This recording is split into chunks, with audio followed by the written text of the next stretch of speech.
Tema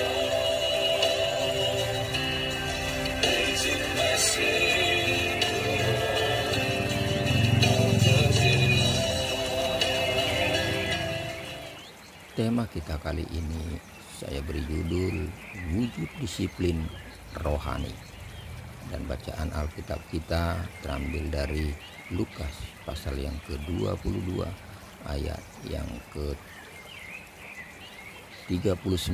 sampai 46.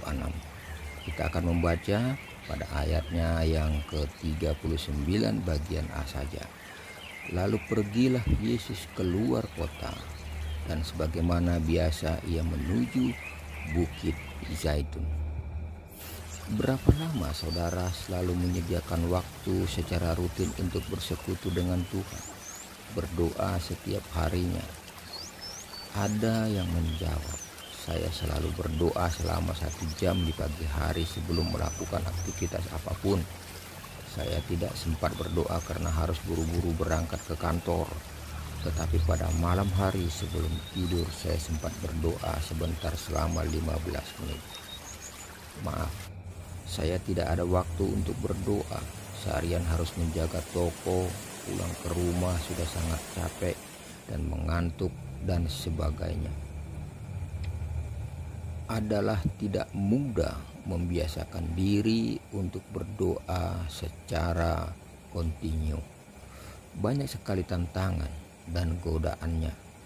Seringkali kita mengemukakan alasan-alasan atau dalih untuk membela diri karena kita tidak mau bila disebut sebagai orang Kristen yang malas berdoa. Padahal kenyataannya kita memang jarang berdoa dan tidak memiliki kedisiplinan untuk berdoa. Ayat nas di atas jelas menyatakan bahwa Yesus selalu menyediakan waktu untuk berdoa.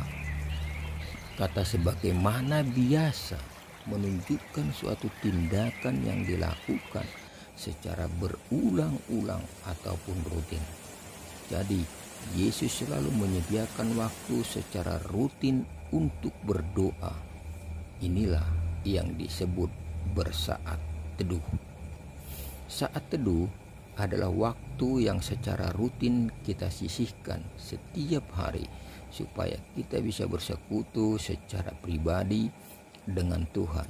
Ketika bersaat teduh, kita memberikan pujian dan penyembahan kepada Tuhan, berdoa dan juga mendengarkan Dia berbicara melalui firman-Nya yang kita baca. Membiasakan diri untuk berteduh, bersaat teduh, maksud saya setiap hari adalah tindakan bagi kita untuk membangun fondasi kehidupan rohani yang kokoh.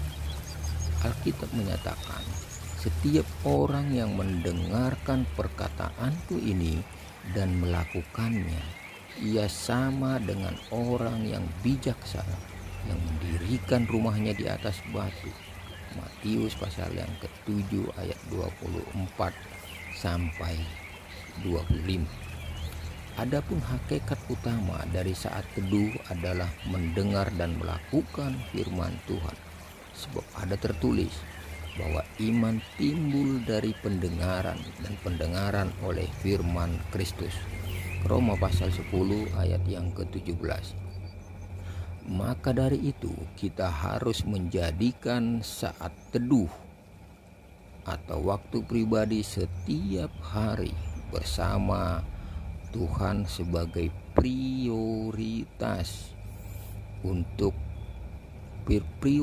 utama dalam agenda harian kita.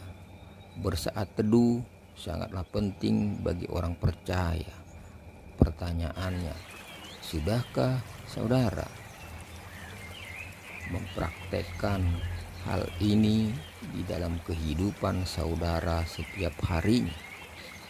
Jika belum, mari memulainya untuk melakukan saat teduh bersekutu bersama dengan Tuhan. Dan jika sudah, puji Tuhan, lanjutkan dan teruskan komitmen ini hingga sampai waktunya nanti Tuhan datang memanggil kita. Salam Maranatha.